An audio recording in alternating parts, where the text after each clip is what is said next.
اگلا سوال ہے، ہمارے معاشرے میں علماء کرام کی جانب سے جس طرح داڑھی رکھنے پر زور دیا جاتا ہے، ویسا زور بالوں کی زلفیں رکھنے پر کیوں نہیں دیا جاتا؟ بلکہ آج تک آپ نے بھی کبھی اس ٹاپک پر توجہ نہیں دی۔ کیا داڑھی کی طرح زلفیں رکھنا بھی سنت مبارکہ نہیں ہے؟ اور سر لوگوں کو داڑھی تو رکھ لینے دیں، آپ پہلے ہی ہم تو داڑھی بھی کہہ رہے ہیں چھوٹی سے ہی سٹارٹ کرتے ہیں۔ آپ اگر اتنی لمبی داڑھی کسی کو دکھائیں گی اور کہیں گے کہ یہ داڑھی رکھنی ہے اور اس کے بغیر داڑھی نہیں ہے، لوگ کہیں گے یار پھر اگر اتنی رکھ کے داڑھی ہے تو یہ تو پھر ابھی ہم اس قابل ہی نہیں ہوئے ہیں، اور پوری زندگی وہ قابل نہیں ہوتے۔ میرا داڑھی پہ بھی کلپ ریکارڈڈ ہے کہ اتنی داڑھی جس کو دیکھنے میں داڑھی بولا جائے اور وہ اینٹی شیو ہو، یعنی شیو جس طرح آپ نے رکھی ہے، انہوں نے رکھی ہوئی ہے کہ شیو نہیں کر رہے، تو یہ عورتوں سے مشابہت ختم ہوگی۔ عورت کی تو داڑھی نہیں ہوتی نا چھوٹی چھوٹی بھی، جس کو چہرے پہ جو داڑھی چھوٹی سی بھی ہے، شاید افریدی نے جس طرح رکھی ہوئی ہے، عامر لیاقت کی میں بات نہیں کرتا، وہ پھر اور والی بن جائے گی، تو شاید افریدی کی بات کر رہا ہوں۔ تو یہ داڑھی ہے، آپ یہ رکھ لیں تو انضمام نے بھی پہلے چھوٹی چھوٹی رکھی تھی، اب بڑی ہو گئی ہے، تو چھوٹی داڑھی بھی حرام کے زمرے سے آپ کو نکال دے گی۔ بڑی رکھیں گے مٹھی تو سنت ہے، مٹھی سے کم بھی رکھ لیں تو گناہگار نہیں ہوں گے، لیکن سنت کی افضلیت والا ثواب نہیں ملے گا۔ داڑھی کے بارے میں بخاری مسلم میں ہے، داڑھیاں بڑھاؤ، مونچھیں پس کرو، یہود و نصارہ کی مخالفت کرو۔ اس لیے داڑھی تو ہے فرض، آپ اسے واجب کہہ لیں یا سنت مؤکدہ کہہ دیں، وہ آپ کی ڈیفینیشن ہے، حکمیہ احادیث ہے، اور قرآن میں تو واضح حکم ہے، سورہ النساء آیت نمبر 119، وَلَآمُرَنَّهُمْ فَلَيُغَيِّرُنَّ خَلْقَ اللَّهِ۔ شیطان نے کہا تھا کہ اے اللہ میں تیرے بندوں کو ابھاروں گا کہ تیری بنائی ہوئی تخلیق کو بگاڑیں گے، یعنی اللہ نے ایک مرد کو داڑھی دی ہے، اب وہ تخلیق بگاڑ کے اپنا عورتوں والا چہرہ بنا لیتا ہے، ٹھیک ہے۔ اب کوئی یہ نہ ہو کہ کوئی مرد مونچھیں رکھ لے کہ جی دیکھیں جی عورتوں والا چہرہ تو نہیں ہے نا، تو ادھر سے تو نہیں ہے عورتوں والا، ادھر سے عورتوں والا ہی ہے، تو داڑھی تو رکھنا ہے۔ داڑھی تو مسلمان کی لیے فرض ہے، جس طرح عورت کے لیے پردہ فرض ہے، مسلمان مرد کے لیے داڑھی فرض ہے۔ زلفوں کا مسئلہ یہ ہے کہ اس کے اوپر نبی الاسلام نے خود ہی کوئی زور نہیں دیا، کوئی روایت پہ حدیث نہیں جس میں نبی الاسلام نے فرمایا ہو کہ لمبی زلفیں رکھو، وہ حکمی حدیثیں نہیں ہیں نا۔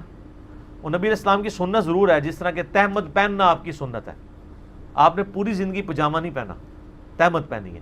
سنن ابن ماجہ میں ایک حدیث ہے کہ آپ نے پجامے کا سودا کیا ہے لیکن آپ نے پہنا نہیں تھا، اس سے پہلے آپ کی وفات ہوگی، ورنہ پجامہ زیادہ لباس ہے، یعنی حیا کے اعتبار سے احتیاط والا لباس ہے۔ پجامے سے مراد شلوار ہو یا کرتے کے نیچے آپ پینٹ پہن لیں یا ٹراؤزر پہن لیں کرتے کے نیچے، تو وہ زیادہ حیا والا لباس ہے۔ زلفوں کے اوپر نبی علیہ السلام نے کبھی زور دیا نہیں ہے، اور آپ علیہ السلام کے بالوں کا سٹائل بھی ہر دفعہ ڈیفرنٹ رہا ہے۔ بخاری مسلم کھول کے دیکھیں، نبی علیہ السلام شروع میں بالکل سیدھے بال پیچھے کر دیا کرتے تھے، چیر نہیں نکالتے تھے، یہ مانگ، بعد میں آپ علیہ السلام نے درمیان میں مانگ نکالنا شروع کر دی۔ پھر بخاری مسلم میں آتا ہے کہ جب آپ کے بال بڑھ گئے تو گوند کے ذریعے ان کو آپ چپکا لیا کرتے تھے، جس کو آپ آج کل جیل کہہ لیں، یہ جیل لگانا بھی سنت ہے۔ لو آج نوی گل لے جاؤ، نبی علیہ السلام اپنے جو بال تھے نا ان کو گوند کے ذریعے چپکایا کرتے تھے، بڑے گھنے بال تھے نا، ان کو سنبھالنا مشکل ہوتا تھا تو وہ چپکایا کرتے تھے، اور یہ صحیح بخاری میں موجود ہے۔ تو یہ جیل لگا کے بالوں کو بٹھانا یہ سنت ہے، اس زمانے میں ظاہر ہے، جس طرح اس زمانے میں وسما کی بوٹی سے بال کالے کیے جاتے تھے اور مہندی کے ذریعے سرخ کیے جاتے تھے، آج کل ذرا وہ آپ کو پتہ ہے بال رنگنے والی ٹیوبز آ گئی ہیں، ان کے ذریعے آپ رنگتے ہیں، تو وہ تو ڈیفرنٹ چیز ہے۔ مولا حسین علیہ السلام کے بارے میں بخاری میں آتا ہے نا 3748، جب حضرت حسین علیہ السلام کا سر کاٹ کے عبید اللہ ابن زیاد کے سامنے رکھا گیا، اللہ کی لعنت ہو ان لوگوں پہ جنہوں نے اہل بیت کو ظلماً شہید کیا، ان پہ اللہ کی لعنت، اللہ کے فرشتوں کی لعنت، تمام لعنت کرنے والوں کی لعنت۔ تو اس میں الفاظ ہیں کہ حضرت حسین علیہ السلام کے سر اور داڑھی کے بال وسما کی بوٹی سے رنگے ہوئے تھے، اور وسما عرب میں ایک بوٹی تھی جو بال کالے کرنے کے لیے استعمال ہوتی تھی۔ اگر میں کہوں کہ کسی کے بال داڑھی مہندی سے رنگے ہوئے ہیں تو مجھے اس میں سرخ رنگ بولنے کی ضرورت نہیں ہے، وہ انڈرسٹوڈ ہے کہ وہ ریڈ کلر ہوتا ہے اس کا۔ اس طرح وسما کی جو بوٹی ہے نا، یہ انڈرسٹوڈ ہوتا ہے کہ یہ رنگ کون سا ہوتا ہے، کالا رنگ۔ تو یہ حضرت حسین علیہ السلام کی اس وقت عمر تھی 58 سال، اور عیسوی اعتبار سے 55 سال، تو 55 سال تک داڑھی سر کالی کر سکتے ہیں۔ یہ ہم نے ہمارا کلپ بھی ریکارڈڈ ہے کہ سر اور داڑھی کے بالوں کو رنگ سکتے ہیں، بالکل رنگ سکتے ہیں۔ باقی اس حوالے سے جو دوسری احادیث ہے ان کا جواب میں نے اس کلپ میں دیا ہوا ہے، میں آج وہ میرا ٹاپک نہیں، میں ادھر واپس آتا ہوں۔ زلفوں پہ آپ علیہ السلام نے خود زور نہیں دیا۔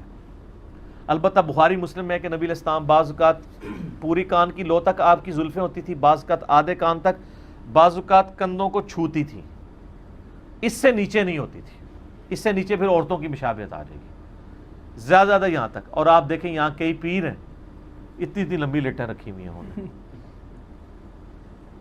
کتنا ظلم ہے یار، یعنی کس سنت پہ وہ عمل کر رہے ہیں. اس سے زیادہ لمبی نہیں ہونی چاہیے، اور عورت کے اس سے چھوٹے بال نہیں ہونے چاہیے، کم از کم کندھے پہ کچھ بال ہونے چاہیے پیچھے تک.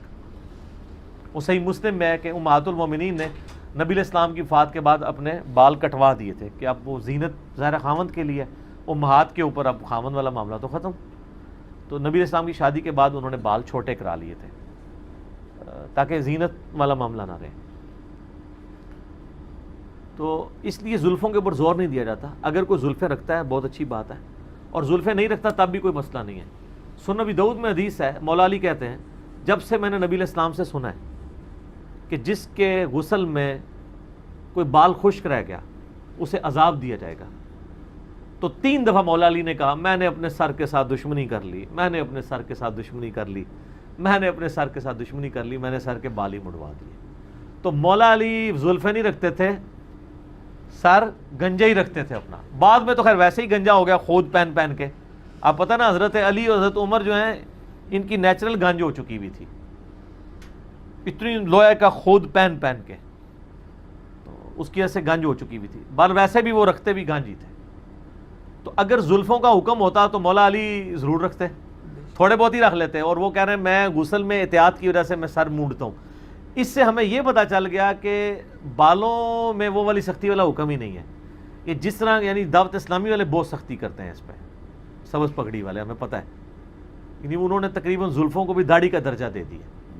تبلیغی جماعت میں اتنی سختی نہیں ہے، اگرچہ تبلیغی جماعت میں بھی بعض لوگ رکھتے ہیں زلفیں بہرحال گنج سے افضل ہی ہیں کیونکہ نبی الاسلام کا مبارک طریقہ ہے.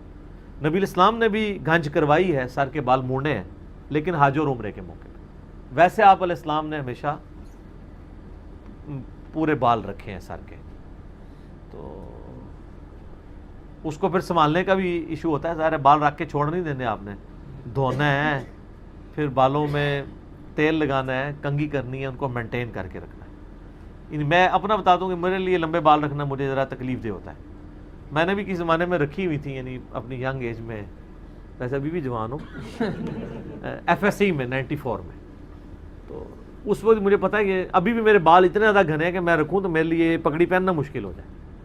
تو اس لیے چونکہ اس میں سختی بھی کوئی نہیں ہے، اگرچہ اب کوئی ایشو نہیں ہے، اب تو ہم شاور میں نہاتے ہیں. اب کسی کے گھنے بال بھی ہوں تو غسل والا کوئی رولا نہیں. اس وقت تو پانی دور سے بھر کے لاتے تھے، لمیٹڈ پانی ہوتا تھا، اسی سے ہی نہانا پڑتا تھا. تو وہم ہی رہتا تھا لوگوں کو یار پتہ نہیں بال خشک نہ رہ جائیں. اب تو سر آپ شاور کے نیچے کھڑے ہوں، جتنے مرضی آپ کے بال ہوں، یار عورتیں نہ آ رہی ہیں شاور کے نیچے، تو عورتوں سے زیادہ بال نہیں ہے نا کسی مرد کے، تو ان کی بھی تو دھل ہی رہے ہیں نا. عورتوں کا میں مسئلہ بتا دوں، بخاری مسلم میں حدیث موجود ہے کہ عورت جو عام حالت میں غسل کرے گی نا، اس میں سر کی چٹیاں کھولنا اس کے لیے لازم نہیں ہے. عبداللہ بن عمر جو ہے وہ لازم قرار دیتے تھے، تو بخاری میں ہی موجود ہے، مسلم میں بھی. اما عائشہ نے کہا کہ عبداللہ بن عمر جو ہے وہ عورتوں کو سر منڈوانے کا حکم کیوں نہیں دے دیتا؟ اللہ کے نبی تو ہمیں حکم نہیں دیتے تھے کہ ہم اپنے غسل کے لیے جو ہے وہ سر کی چٹیاں کھولیں. البتہ حیض کے بعد جو غسل ہم کرتے تھے اس میں نبی علیہ السلام ہمیں حکم فرماتے تھے. جو عورت پاک ہوتی ہے نا حیض سے، اس غسل میں تو وہ سر کے بال کھول کے نہائے گی. عام جو غسل جنابت ہے اس کا، یا جمعے کا غسل ہے یا عید کا غسل ہے، اس میں اپنی چٹیاں جس طرح بند ہے باندھ ہی رہے، اسی پہ اوپر پانی بہا لے، جتنا چلا گیا وہ ٹھیک ہے، اس کا غسل اتر جائے گا. ٹھیک ہو گیا؟ پہلے کہ آپ کو مدنی پھول بھی دے دی. اچھا، میں نبی صلی اللہ علیہ وآلہ وسلم کی داڑھی شریف جتنی داڑھی رکھنا چاہتا ہوں. ماشاءاللہ، برائے مہربانی مجھے بتائیں کہ نبی صلی اللہ علیہ وسلم کی داڑھی شریف کتنی تھی؟ 1 مٹھی تھی، سینہ برتی تھی، ناف تک تھی؟ مختلف باتیں سننے کو ملتی ہیں. آپ کا ورژن کیا ہے؟ میرا ورژن میرے بھائی یوٹیوب پہ ہے، ریکارڈڈ ہے.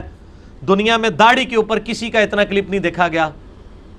6-7 لاکھ لوگ دیکھ چکے ہیں. آپ صرف یوٹیوب پہ لکھیں داڑھی کی لمبائی، داڑھی کتنی ہو، انجینئر صاحب کا کلپ ٹاپ پہ ہوگا. میرا نام بھی لکھنے کی ضرورت نہیں، کلپ ٹاپ پہ آ جائے گا. لمبی لمبی داڑھیوں والے بندے ہوں گے، ساتھ چھوٹی سی میری بھی تصویر لگی ہوگی، ساتھ شیخ زبیر صاحب کی بھی. اس کے ہیڈنگ کیا ہے کہ کیا یہ لمبی لمبی داڑھیاں سنت کے مطابق ہے؟ نبی علیہ السلام کی داڑھی میرے بھائی ناحر تک تھی. ایک ہی حدیث ہے داڑھی کے اوپر، شمائل ترمذی، امام ترمذی کی کتاب میں ایک تابعی ہیں یزید الفارسی، وہ خواب میں نبی علیہ السلام کو خواب میں دیکھتے ہیں. عبداللہ ابن عباس سے آگے کہتے ہیں کہ آج رات میں نے خواب میں نبی صلی اللہ علیہ وآلہ وسلم کی زیارت کی ہے. عبداللہ ابن عباس کہتے ہیں، صحابی ہیں، انہوں نے تو حضور کو دیکھا ہوا ہے صلی اللہ علیہ وآلہ وسلم. وہ کہتے ہیں بیٹا بیان کر، کیونکہ میں نے حضور سے سنا جس نے خواب میں مجھے دیکھا اس نے مجھے کو دیکھا، میری شکل میں شیطان نہیں آ سکتا، تم نبی صلی اللہ علیہ وآلہ وسلم کا حلیہ مجھ سے بیان کرو. تو وہ حلیہ بیان کرتے ہیں اور کہتے ہیں کہ نبی علیہ السلام کی آنکھیں مبارک، بال مبارک، اسی طریقے سے یہ بھویں، چہرہ مبارک گول اور ہاتھوں کا گوشت، یہ ساری چیزیں بیان کرتے ہیں. کہتے ہیں کہ داڑھی پورے چہرے مبارک پہ گول پھیلی ہوئی تھی اور سینے مبارک پہ، وہ کہتے ہیں کہ داڑھی سینے مبارک سامنے جو ہے وہ نہر تک تھی. نہر اسے کہتے ہیں، یہ گلے اور سینے کا جوڑ، تو یہ ایک مٹھی بنتی ہے. نبی علیہ السلام کی داڑھی ایک مٹھی تھی، اس سے لمبی نہیں ہوئی قدرتاً، اسی لیے عبداللہ بن عمر، ابو ہریرہ اور عبداللہ ابن عباس یہ تینوں مٹھی کے بعد داڑھی کاٹتے تھے. باقیوں کی تو ضرورت ہی نہیں، کیونکہ ابو ہریرہ اور عبداللہ بن عمر یہ دو ہی صحابہ ہیں جنہوں نے داڑھیاں بڑھاؤ اور مونچھیں پس کرو والی حدیث روایت کی ہے، اور دونوں مٹھی کے بعد کاٹتے تھے.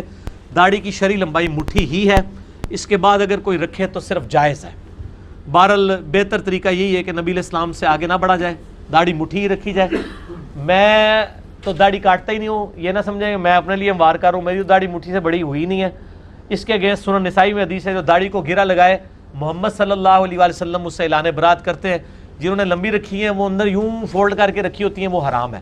باقی میرا وہ کلپ دیکھ لیں، صحابہ کا اجماع ہے کہ داڑھی کم از کم سنت موقدہ مٹھی ہے، اور مٹھی سے بڑی رکھیں گے تو جواز کی حد تک ہے، اور مٹھی سے کم رکھیں گے تو واجبیت آپ کی ادا ہو جائے گی. میں مولانا مودودی کے ساتھ ہوں کہ جو چھوٹی چھوٹی داڑھی بھی رکھ لے، جسے عرف عام میں داڑھی کہا جائے، وہ گناہ سے پاک ہو جائے گا. بخاری مسلم میں حدیث ہے کہ عورتوں جیسی شکل نہ بناؤ، ان عورتوں پہ لعنت جو مردوں کی نقل کریں، ان مردوں پہ جو عورتوں کی نقل کریں. عورت کی داڑھی نہیں ہوتی، مرد چھوٹی سی داڑھی بھی رکھ لے گا عورتوں سے مخالفت ہو جائے گی. اور وہ قرآن کا جو حکم ہے سورۃ النساء نمبر 119، وَلَآمُرَنَّهُمْ فَلَيُغَيِّرُنَّ خَلْقَ اللَّهِ، شیطان نے کہا تھا کہ میں لوگوں کو ابھاروں گا کہ اے اللہ وہ تیری تخلیق کو بدلیں گے. یعنی اللہ نے مرد بنایا ہے، وہ مونڈ کے اپنی شکل عورت والی کر لیں گے. تو جو داڑھی مونڈتا نہیں ہے، چھوٹی چھوٹی داڑھی بھی رکھ لیتا ہے، وہ حرام سے بچ جائے گا. البتہ اگر وہ مٹھی رکھتا ہے تو سنت موقدہ کے اوپر عمل ہو جائے گا. ٹھیک ہو گیا جی.